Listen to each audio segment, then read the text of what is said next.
Hi guys, it's Lori. I'm showing you my craft room and going to start organizing it after we moved in. So as you can see, it's just a huge mess. Everything's just everywhere. So we just moved from Illinois to North Carolina, and in previous videos you saw how I started my craft room, painted the walls and everything. So now everything's just kind of thrown in from moving.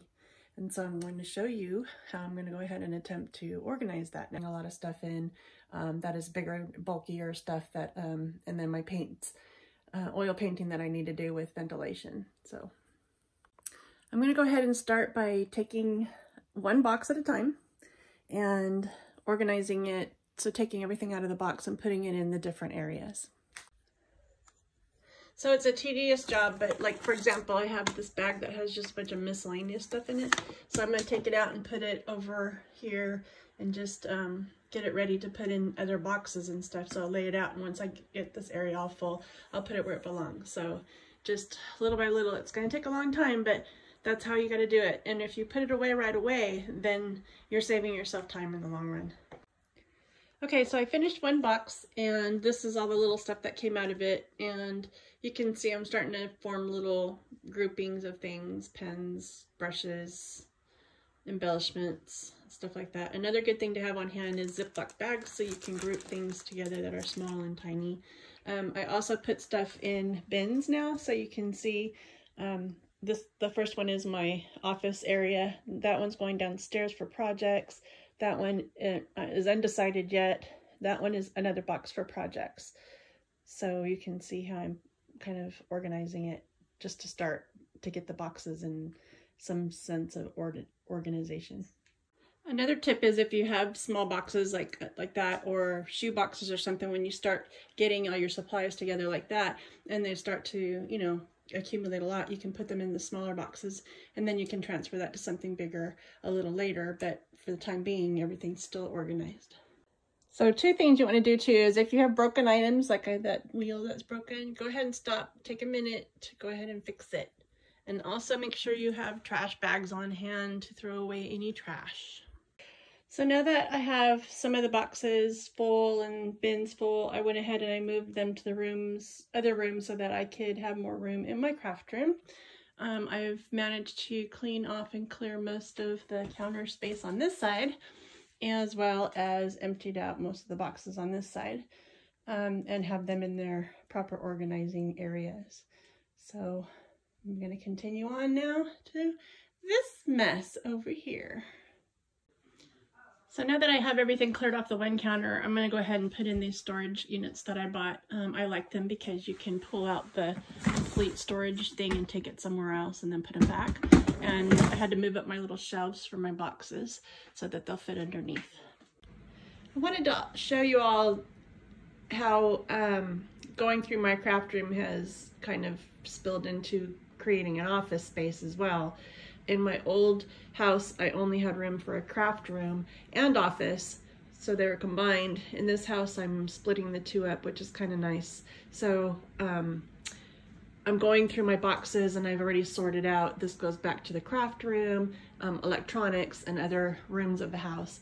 I also put some Kallax shelves from IKEA in the closet, which is really nice. So I'm organizing, as I said, by zones of what goes where.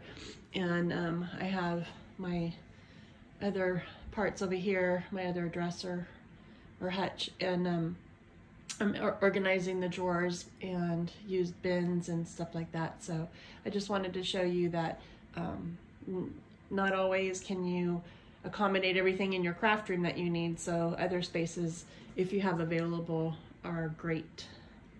So as you can see too, after I took everything out of the craft room that doesn't belong in the craft room, this all stuff needs to go downstairs or bedroom or garage or whatever. So it's just a long, tedious process. So my next step was now to take everything out of the craft room that was on the floor that I know certainly didn't belong in here. And I still have a couple of little things I have to move around, like this little pile over here. But now I know where everything goes, so I can put it there. And I took everything out, and now you can see it's again staged out here in the hallway. So that stuff's all going downstairs.